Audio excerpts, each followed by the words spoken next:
کے علاوہ جو جس کے ذریعے ہم اس کو تشخیص کنفرم کرتے ہوتے ہیں وہ ہے بلڈ کلچر۔ بلڈ کلچر کے ذریعے سے نہ صرف یہ کنفرم ہوتا ہے کہ یہ جو بیکٹیریا، جیسے میں نے شروع میں عرض کیا تھا کہ سالمونیلا ٹائیفائی یا اس کے پیراٹائیفائی اے اور پیراٹائیفائی بی، وہ بھی دو اس کے ادر ویریئنٹس ہوتے ہیں، ان تینوں کی وجہ سے ٹائیفائڈ ہوتا ہے۔ تو یہ جراثیم بھی آتے ہوتے ہیں بلڈ کلچر کے اندر، اور ساتھ میں ان کو ختم کرنے کی دوائی بھی نکلتی ہے جس کو سینسیٹیوٹی کہتے ہیں۔ تو کلچر سینسیٹیوٹی، کلچر میں جراثیم آتا ہے، سینسیٹیوٹی کا مطلب ہے کہ یہ کن دوائیوں کے لیے یہ سینسیٹیو ہے، وہ دوائیاں بھی اس میں آ جاتی ہوتی ہیں۔ زیادہ تر لوگوں کا بلڈ کلچر پازیٹیو آتا ہے، کچھ ایسے لوگ ہیں جن کا اگر بلڈ کلچر پازیٹیو نہیں آئے تو فردر ہمیں کلینکلی یعنی علامات کے ذریعے زیادہ شک ہو کہ یہ ٹائیفائڈ ہے تو ہم بون میرو یعنی گدے کا ٹیسٹ کرتے ہوتے ہیں، بون میرو کلچر کرتے ہیں، تو بون میرو کلچر میں یہ پازیٹیو آتا ہے۔ کچھ لوگوں کا سٹول کلچر بھی کرتے ہیں، لیکن سٹول کلچر کی سینسیٹیوٹی زیادہ ہوتی ہے لیکن اسپیسیفسٹی کم ہوتی ہے۔ بعض اوقات یہ جو ہے ایسے بیکٹیریا جو ٹائیفائڈ کاز نہیں کرتے ہیں، جسٹ جو ہے وہ گیسٹرونٹائٹس ٹائپ کرتے ہیں، وہ بھی پازیٹیو آتے ہوتے ہیں، لیکن بلڈ کلچر جو ہے وہ گولڈ سٹینڈرڈ ہے۔ اس کے علاوہ عام جو خون کا ٹیسٹ ہم کرتے ہیں کمپلیٹ بلڈ پکچر کے اندر، وائٹ بلڈ سیل اس میں کم ہو جاتے ہوتے ہیں، جبکہ باقی کوئی اور انفیکشن جس میں بھی تیز بخار ہوتا ہے، جیسے ٹونسلس ہو جاتے ہیں یا کسی جگہ پہ پھوڑا نکلتا ہے یا کوئی اور بیکٹیریا ایکٹ کرتا ہے جس سے بخار ہو، تو اس میں وہ وائٹ بلڈ سیل زیادہ ہو جاتے ہوتے ہیں۔ تو یہ کمپلیٹ بلڈ پکچر کے ذریعے بھی ہمیں کسی حد تک ہیلپ مل جاتی ہے کہ یہ ٹائیفائڈ ہو سکتا ہے۔ اس کے علاوہ جو ہے لیور انزائمز بھی بعض اوقات ٹائیفائڈ میں تھوڑے سے زیادہ ہو جاتے ہوتے ہیں، بہت زیادہ نہیں ہوتے لیکن تھوڑے سے زیادہ ہو جاتے ہیں، وہ صرف ٹائیفائڈ کی وجہ سے ہوتے ہیں۔ کچھ لوگ ان کو جو ہے وہ یرقان سمجھتے ہوتے ہیں، حالانکہ ایسا نہیں ہوتا، وہ جسٹ جو ہے ٹائیفائڈ کی وجہ سے تھوڑے سے زیادہ ہو جاتے ہوتے ہیں۔ اس کی ٹریٹمنٹ جو ہے وہ یہ ہے کہ اس سب سے پہلے کوشش ہوتی ہے کہ معمولی سی دوائی سے ہی ٹائیفائڈ ٹھیک ہو جائے۔ اگر معمولی دوائی سے ٹھیک نہ ہو تو پھر اس سے ہائی دوائی پہ جانا ہوتا ہے۔ زیادہ تر لوگ جو ہے یہ ایموکسیسلین سمپل ایموکسل کہتے ہوتے ہیں، اس سے بھی ٹھیک ہو جاتے ہوتے ہیں، لیکن انفارچونیٹلی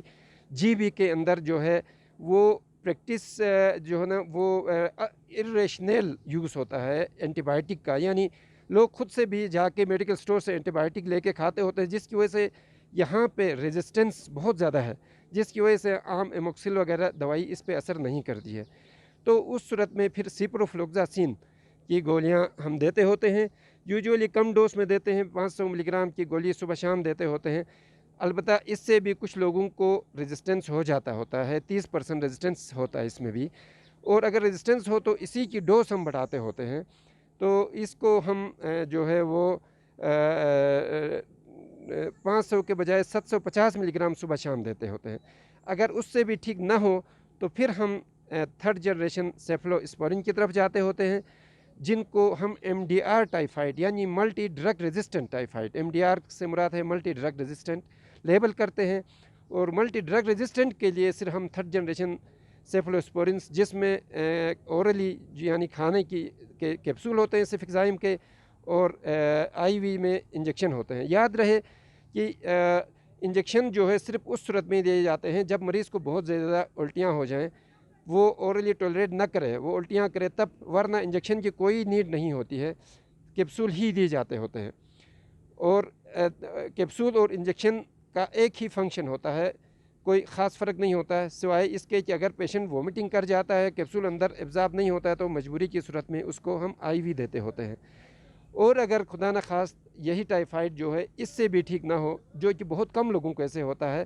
تو اس کو ہم X D R typhoid label کرتے ہیں، یعنی ایکسٹینڈڈ ڈرگ ریزسٹنس ٹائیفائڈ کہتے ہیں۔ ایکس ڈی آر ٹائیفائڈ کے اندر جو ہے پھر کچھ انٹرنیشنلی جو جہاں پہ کلچر سینسیٹیوٹی کر کے دیکھا گیا ہے، اس کے مطابق ایزیتھرومائسین کی دوائی ہوتی ہے جو اس کو مکمل ٹھیک کرتی ہوتی ہے، اور ساتھ انجیکشن میرونم اور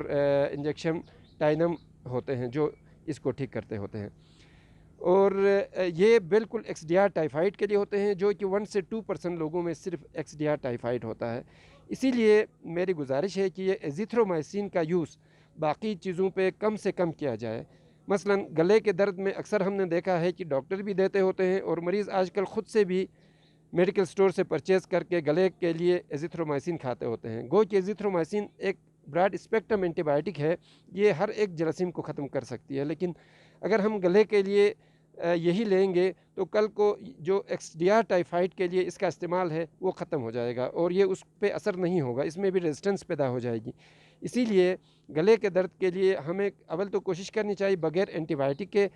گلے کا درد الرجی کی وجہ سے بھی ہو سکتا ہے، وائرس کی وجہ سے بھی ہو سکتا ہے، جن کے لیے ہرگز اینٹی بائیوٹک کی ضرورت نہیں ہوتی ہے۔ اگر پھر بھی ہو جائے تو اس کے لیے ایموکسل کافی ہوتا ہے جو اس کو ٹھیک کرتا ہے۔ اور بہت زیادہ اگر ہو ریزسٹنس اگر ایموکسل سے، تو وہ جا کے سیکنڈ جنریشن سیفلوسپورین ہوتے ہیں، سیفروگزیم جس کو کہتے ہوتے ہیں، تو اس سے بھی وہ ٹھیک ہو جاتا ہے۔ تو ہمیں ایزیتھرومائسین گلے کے درد کے لیے ہرگز استعمال نہیں کرنا چاہیے، تاکہ اس کی جو بیوٹی ٹائیفائڈ کے اندر ہے وہ اسی طرح مینٹین رہے۔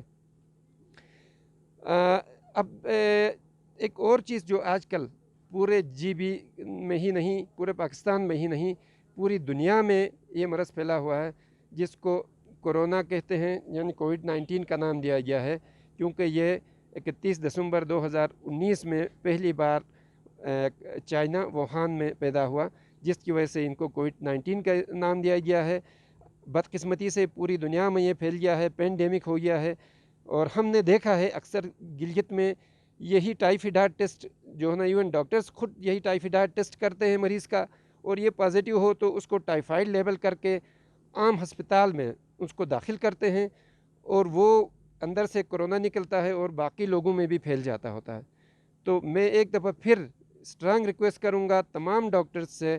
کہ یہ ٹائیفائڈ اور ویڈال کا ٹیسٹ خدا کے لیے بند کریں۔ اس سے نہ صرف مریض کے پیسے ضائع ہوتے ہیں، بلکہ ایک مس ڈائیگنوسس ہو جاتا ہے اور کورونا جیسے خطرناک مرض اس کی وجہ سے پھیل جاتے ہوتے ہیں۔ جیسے میں نے شروع میں کہا تھا کہ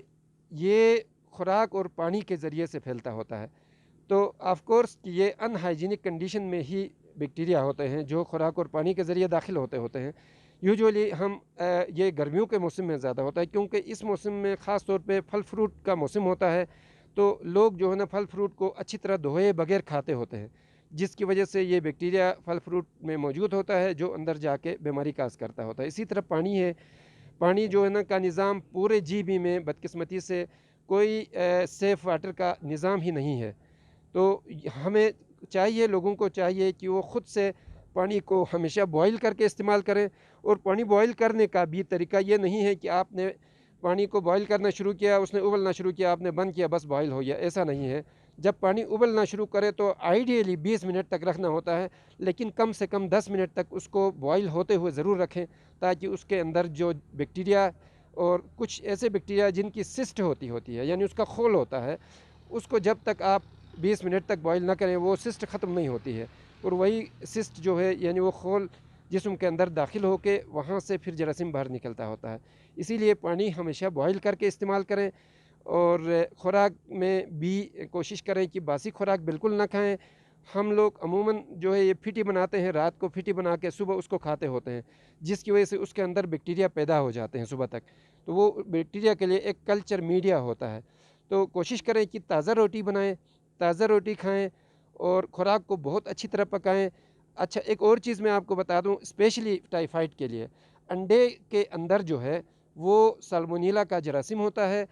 کچھ لوگ ہمارے یہاں ٹریڈیشنلی انڈے کو صرف نرم کر کے وہ اس کو استعمال کرتے ہوتے ہیں، ان کا یہ خیال ہوتا ہے کہ اس طرح اس سے زیادہ طاقت مل جاتی ہے، جو کہ ایک متھ ہے، ایسا کچھ نہیں ہوتا ہے۔ یہی بیکٹیریا جو ہے اگر آپ انڈے کو اچھی طرح نہیں پکاتے ہیں تو اس میں کنفرم موجود ہوتا ہے، اور وہ جا کے ٹائیفائڈ کاز کر دیتا ہوتا ہے۔ اسی لیے اس طرح کوئی بھی خوراک آپ اس کو اچھی طرح پکا کے پھر استعمال کریں، تو پھر ان چیزوں سے بچا جا سکتا ہے۔ بہت شکریہ۔